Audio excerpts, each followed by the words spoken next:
I don't know if you've watched that last video I did about the one titled "You Gotta Watch This Video," and I linked to the guy about the Hoover Dam and all these weird occult things. You know, the new $50 bill that, you know, shows it looks like a dam breaking, that kind of thing. Now, I was just looking at a few things before I go to bed here, and I was like, all right, I'm about to go to bed. And I clicked on another thing. All right, I'm about to go to bed. It was almost as if I was wanting to just, like, keep clicking. There's something else I need to read. Oh, and I think I found it, which is why I'm doing this video. Now, this is just interesting. It has nothing to do, as far as this article is not tied to anything about that dam 11. Well, as far as the 11/11/11 thing or any kind of weird occult thing. Prepper Podcast Radio Network News. Why the Lake Mead earthquakes, I guess recent ones, should give you nightmares, by James Smith, 14th October 2011. I'll go ahead and read this to you. You know, thinking about that dam, you might think, well, maybe it'll get blown up. Well, maybe. But what if another unthinkable earthquake happens? Well, let me go ahead and read this to you. There are changes occurring in the world today, very few of which we have any control over. Between the global social unrest, financial instability, insane weather patterns, and legislative nightmares, we can surely add one more thing. Earth changes. The Earth is a dynamic planet. Daily we receive warmth from the sun, and the moon provides us with tides. However, the Earth's dynamics are changing, and humanity is caught in its crosshairs. I wrote a teaser article about the U.S. Geological Service deleting earthquake data from the Lake Mead area since before March of 2011. The response has been so overwhelming, I felt it was time to fill in the blanks and provide even more information. Now, why do you think the USGS is deleting earthquake information when it takes place near this Lake Mead? Well, that is the same area as the Hoover Dam, by the way. And maybe they wouldn't want to get people nervous, because if you thought about earthquakes picking up in this area, where are you going to put all those people if they're scared and want to leave? You know, that's my guess, but I don't know. So it says, let's start with the genesis of Lake Mead. The lake is was a byproduct of the construction of the Hoover Dam. The dam was designed and built in the Depression-era 1930s. The one mandate that was clear in the design and construction was that to be ultra-conservative, capable of holding back vast amounts of water like no other dam could. Very little is known about Lake Mead's seismic past, but after the dam was constructed, local residents reported an uptick in earthquake activity. During the 1970s, surveys were done during a 2-year period in which Lake Mead had a 20% increase in lake load. But there were no increases in seismic events in the area, approximately 1,360 during the survey period. The researchers felt that there was no correlation to quake activity and new load to the lake, which contradicts state geologist Lee Allison's opinion earlier this year that these quakes are, quote, due to the load on the rocks under the reservoir as the late and large snowpack runoff in the Rockies is filling the lake. The same study backs up the recent assertion of increased activity. Quote, the results indicate that the filling of Lake Mead has triggered release of tectonic stresses having the same orientation as the regional stress field. These stresses are probably being released in a way that is more dependent on tectonic stress buildup than on small changes in pore pressure. 1 bar due to fluctuating lake level. Alright, so he says, so you might be asking, so what? Well, you didn't ask the right question. The right question would be, where did they put the dam? They put it right on top of the Northern Colorado River extensional corridor, which contains 27 volcanic centers, including sources for 2 regionally extensive ash flow sheets, Peach Springs Tuff and Tuff of Blue Spring. This is on top of an extinct volcano. The bad thing about extinct volcanoes is that they can come back to life. They have only been inactive for a few centuries. Like the coelacanth, they can come back and bite. And it has. This photo is of Lake Mead. The yellow spots show earthquakes that have not been deleted, at least not yet. And the small red circles show these earthquakes that have been deleted from the USGS database. There's more deleted. I'm not going to show this map, but I'll go ahead and link this article though. There's more deleted for sure than there are ones that they haven't deleted. Just to the east of the Lake Mead is Fortification Hill, one of the extinct volcanoes and site to many of the recent earthquakes, most of which have been deleted, of course.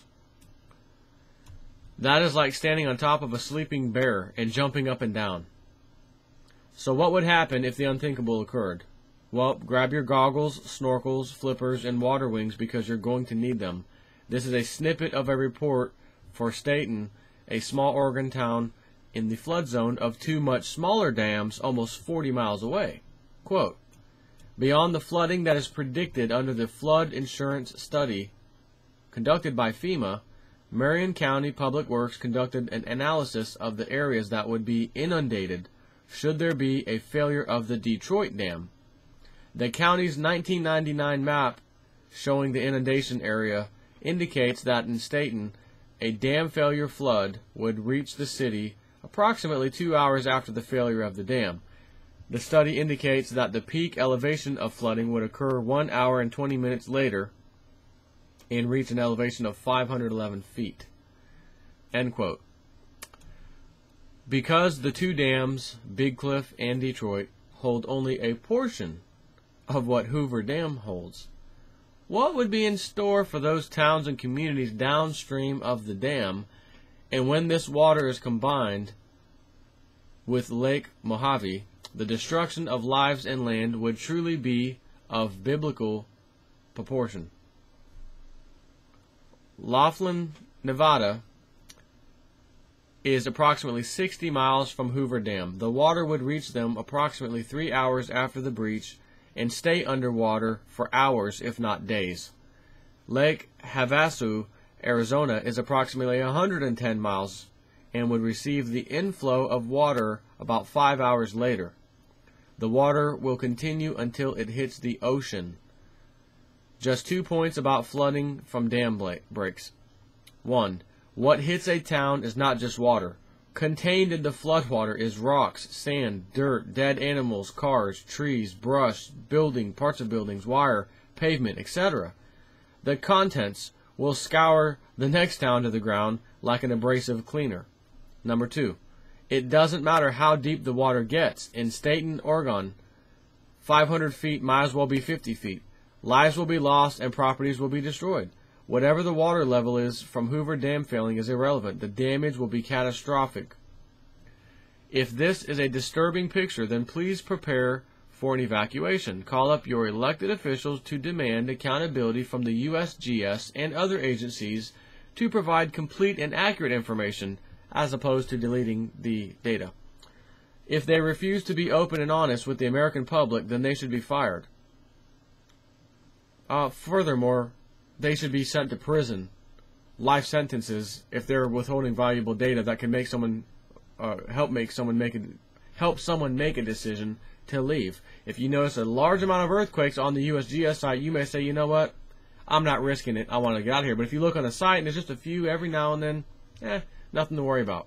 If these people are removing that data on purpose, instructed by whoever, there's going to be a lot of people down the list who are going to be in big trouble. Whomever is setting their public information policy should be held accountable and policy changed. We are adults. We don't need another set of parents. So if that dam fails, millions upon millions of people within a day, I guess, technically speaking, less than a day, would be affected by this. Now, a lot of the quote stuff I was reading you was announcements regarding two smaller dams downstream from the big boy, the Hoover Dam. The fact that I'm reading this right now It was the very last thing I read. I told myself I was going to go to bed. Now let me just check another website. Let me go to Rents. Let me check out old Rents.com. Went over there, checked on some things, clicked there, clicked there. Nothing really important. Okay. I should go to bed. Yeah. Now let me just scroll down a little bit more. Let me click on that. Yeah, that's nothing. I should probably go to bed. Now let me just scroll down a little bit more, see if there's anything new. Boom. And it didn't say nothing about the Hoover Dam. It just said why the Lake Mead earthquake should give you nightmares. I didn't know that where, or whatever Lake Mead was. I didn't even know if it was in this country. That's all the title said. It could be Lake Mead anywhere. So I said, let me just click on this. Kind of interesting. Earthquakes. I'm following, right, the Canary Island things. There's another one that just went off somewhere else. Not the Canary Island, somewhere else. Another one just started blowing again. The one in Iceland, it's starting to go up again. And they're saying this time it looks like it's going to be more powerful than in either 2009 or 2010 when they shut down air traffic for like a few days because the ash cloud was incredible. So this is all happening right now. It's getting worse. It's getting worse. People laugh at this 2012 date like it doesn't mean anything. And here it is. It's all around you. You just have to look. You know, you can't be a bozo and not look. For God's sakes, pay attention and just look at some of the data. Public information. And here we have USGS erasing stuff, nonetheless. But even so, it's everywhere. And then I read this morning, again, some other volcanic activity, underwater volcanic activity in some little area that's coming up right underneath the water. Webbot talked all about that taking place. It'd be a little phenomenon going on of underwater volcano. And he basically said, by the way, if you have a landmass coming out of the ground underneath the water, what do you suppose is going to happen to the water? Doesn't the water get displaced by mass coming up under it and growing, basically? Well, yeah, clearly. It's pure science, you know, physics. It doesn't get any pretty, you know, more obvious than that. So that's where a lot of the water coming into the coastlines eventually, in the near future, I guess you should say. I don't know exactly how soon, but that's going to play a role. So anyways, I wanted to share this with you because this is just incredible that I sent you that other video of the guy talking about that thing for 24 minutes and the $50 bill and the Hoover Dam, and then I get this. And again, even if these guys have their old earthquake machine, right, they want to just do it using HARP or whatever technology that does it. And they choose 11, 11, 11, or not. Maybe they don't have to. Maybe they don't care.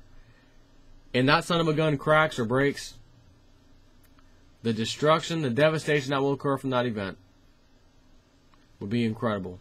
You'd also have a good reason to call a national emergency, or, you know, blame the stock market crash on that or something. You know what I mean? Man, it could just be perfectly timed. So, just want to share that with you. Take it for whatever it is. I'm going to upload this video now, so take care.